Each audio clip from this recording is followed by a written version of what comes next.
Chapter 27, The Angelica Touch by Lindsay J. Sedgwick. Breakfast is anything but quiet. Guppy's walkers have the appetites of scavenging bears fresh from hibernation. By the time she leads them off to see the sights, Mum is having cold feet about the date. Kitty, primed by me that this would happen, refuses to take no for an answer. I slip away to the barn while Kitty calms her down. Having laid the table with a lovely linen tablecloth, the nicest cutlery and some wine glasses, I go back out and climb the rickety ladder up to the mezzanine generally used by courting couples in summer when they want to watch the sun set over the peninsula. And yes, I know I shouldn't listen into the date. But it's my duty to know if anything goes wrong. Then I can steer Mum around the broken pieces of glass. I promise the ladder that I'll plant it someday and pretend it's a tree, if it stays put. Chris arrives first, with a bottle of plum-coloured cordial, as organised by Kitty. She wants them to go through the motions as if it were a real date. He peels off his overalls to reveal a fairly decent pair of trousers and a polo shirt. I don't like the polo shirt. Chris does not suit a polo shirt, unless he plans to jump up on a Connemara pony and hack the heads off dandelions with a hurley. He's checking his breath by breathing into the palm of his hand, which is kind of nice, when Grace lands in behind me in a heap. What are you doing here? Making sure you don't do something stupid, she says, like interfere, with a cheeky grin. And I have some big news. 2 pieces of big news. Shh, I say, here they come. Mum and Kitty linger right at the base of the ladder. 30 seconds earlier, they'd have spotted Grace climbing up.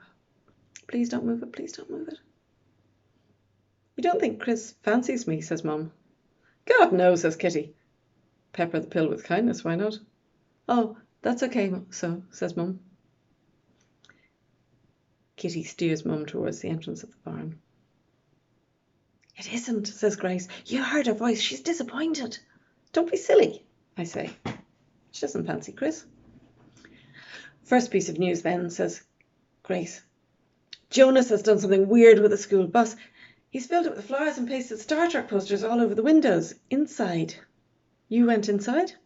She shrugs and snaps a bar of 86% dark chocolate.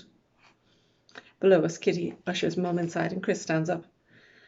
I suppose, says Grace, it would be unethical to find out if he met someone on the site. Yes, it would. Thought so. Grace sighs. I worry about her sometimes. Pity. But wait till you see this. She's pulling a newspaper supplement from her pocket. It sounds noisy enough to give our location away to anyone within a 5-mile radius. Shh. But not now.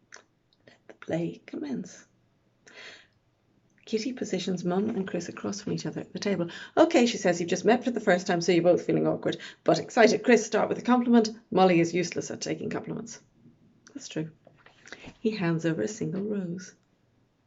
Okay, I don't know where that came from, and neither does Mum.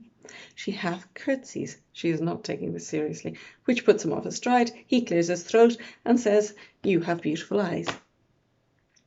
Embarrassed, Mum shakes her head. Something seems to happen then, as if he realises she has nice eyes. He pinkens a bit. Are you blushing, says Mum. Kitty takes control. If he is, it would be extremely impolite to say so, Molly, and would embarrass him into not speaking for the rest of your meal. Let's try it again. But this time, accept the compliment, smile, make eye contact, compliment his choice of restaurant. What if I chose the restaurant? Then something else, his dress sense, the rose he brought. This isn't going as I had expected. Forgive her for her rudeness, Chris, says Kitty, for she knows not what she does. Now, let's try again. Eyes that would lead a man astray, says Chris, with a cheeky grin. I think he's getting this now, but Mum's having none of it. Quoth some Victorian swooner, she says. Sorry, I'm not good and corny. It's been a long time, he says. Yes, which is exactly why we're here, says Kitty, so let's move on. Chris holds out her chair and Mum sits down. Now, ask Chris about himself. Men love to be asked about themselves. Is that true, says Mum. Well, I'm not your average guy, says Chris, but it's worth a try. Mum takes a deep breath and smiles. What do you do yourself, Chris? Oh, I help out in this really interesting hotel run by a very special lady. Oh, please. With Kitty there to keep Mum in check and make her take it seriously, things go okay for a while. Kitty decides to move it to the next notch. Okay, Chris, she says, try taking Molly's hand across the table, and Molly, try not to leap back in fright. It's only a hand.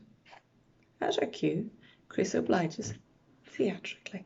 But instead of taking her hand, he knocks Mum's glass onto her lap. He leaps to his feet, all apologies, to mop it up, only Mum starts to get up at the same time because her lap's all sticky. Chris tries to help by pulling her chair out, except he does it a little too eagerly, forcing her to stand quickly. Trouble is, he's standing on the hem of her dress, and when she tries to grab hold of something to stop herself falling, Mum lands a right hook in his eye. As a first date, it's a debacle. As theatre, it's mighty. This is fun, says Grace. Shh. I should get back, says Mum. Oh, me too, says Chris. Tyrant of a boss. Oh, poor you. Absolutely, he says. I don't know how I manage. Kitty is lost for words. Her phone rings. Okay, no one is going anywhere. Make small talk until I get back. Weather, food, not sex. Never talk about sex. And try not to do any more damage. To be continued.